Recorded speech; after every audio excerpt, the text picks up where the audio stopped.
দেশি স্কোয়াড ওমানের পক্ষ থেকে আমি মুসাইমন আপনাদের সবাইকে জানাই পবিত্র ঈদুল আজহার শুভেচ্ছা।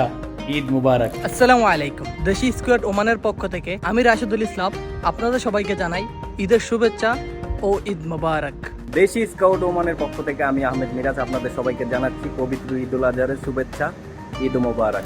দেশি স্কোয়াড ওমানের পক্ষ থেকে আমি রায়হান হামিদ ঝুমন আপনাদের সবাইকে জানাই পবিত্র ঈদুল আজহার শুভেচ্ছা। ঈদ মুবারক। দেশি স্কোয়াড ওমানের পক্ষ থেকে আমি দিদার হোসেন সবাইকে জানাই পবিত্র ঈদুল আজহার শুভেচ্ছা। ঈদ মোবারক। দেশি স্কোয়াড ওমানের পক্ষ থেকে আমি নাহিয়ান ইদ্রিস আপনাদেরকে জানাই ঈদুল আজহার শুভেচ্ছা ও ঈদ মুবারক। দেশি স্কোয়াড ওমানের পক্ষ থেকে আমি সাব্বির আপনাদের সবাইকে জানাচ্ছি পবিত্র ঈদুল আজহার শুভেচ্ছা এবং ঈদ মোবারক। দেশি স্কোয়াড ওমানের পক্ষ থেকে আমি মাহফুজুর রহমান সকল প্রবাসী এবং দেশবাসীকে জানাচ্ছি ঈদুল আজহার শুভেচ্ছা, ভালোবাসা, দোয়া এবং ঈদ মুবারক।